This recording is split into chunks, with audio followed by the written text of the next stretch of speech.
பிரபல திரைப்பட பின்னணி பாடகி கல்பனா ஹைதராபாத்ல இருக்கிற அவங்களுடைய வீட்டுல தற்கொலைக்கு முயன்றதா தகவல் வெளியாகி இருக்கு.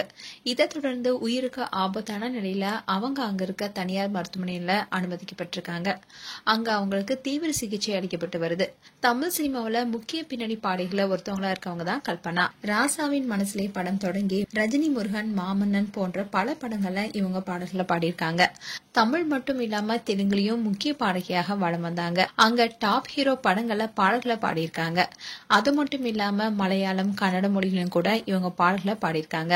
இந்நிலையில பாடகி கல்பனாவுடைய தற்கொலை முயற்சி தான் பலருக்குமே அதிர்ச்சி ஏற்படுத்தியிருக்கு. கல்பனா ஹைதராபாத்ல நிஜாம்பேட் பகுதியில அவங்க வசிச்சுட்டு வந்திருக்காங்க. கடந்த 2 நாளாவே அவங்க வீட்டை விட்டு வெளியே வரலன்னு சொல்லப்படுது.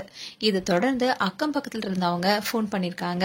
இருந்தாலும் அவங்க வீட்டுல யாருமே எடுக்கல. கல்பனாவுடைய கணவர் வேலை விஷயமா சென்னைக்கு வந்திருக்காரு. அவர்கிட்ட இதை குறித்து தகவல் தெரிவிச்சிருக்காங்க. அவரும் அவருடைய மனைவி கல்பனாவுக்கு போன் பண்ணிருக்காரு. ஆனா அவராலையும் தன்னோட மனைவியை தொடர்பு கொள்ள முடியல. இதை தொடர்ந்து அக்கம் பக்கத்துல இருந்தவங்க போலீஸ் கிட்ட கம்ப்ளைண்ட் கொடுத்திருக்காங்க. சம்பவ இடத்துக்கு வந்த போலீசார் கல்பனா வீட்டுடைய கதவை உடைச்சி உள்ள போயிருக்காங்க. அப்போதான் கல்பனா வீட்டுல சுயநினைவு இல்லாம இருந்தது தெரிய வந்திருக்கு. இதை தொடர்ந்து கல்பனாவை தனியார் மருத்துவமனைக்கு அழைச்சிட்டு போயிருக்காங்க.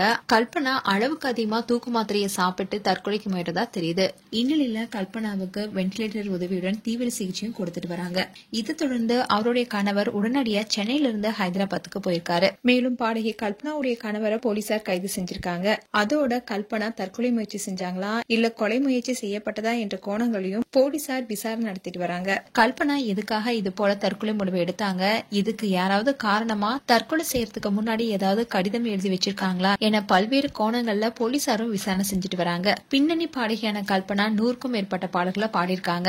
அதோட தமிழ், தெலுங்கு அண்ட் மலையாள சேனல்ல ஒளிபரப்பான நிகழ்ச்சிகளை நடுவராகவும் இருந்திருக்காங்க. மேலும் கல்பனா குறித்து உங்களுடைய கருத்துக்களை கமெண்ட் செக்ஷன்ல சொல்லுங்க. இது போன்ற வீடியோஸை பார்க்க நியூஸ் தமிழ் கிளிட்ஸ் சப்ஸ்கிரைப் பண்ணுங்க. மறக்காம நோட்டிபிகேஷன் பட்டனை கிளிக் பண்ணுங்க.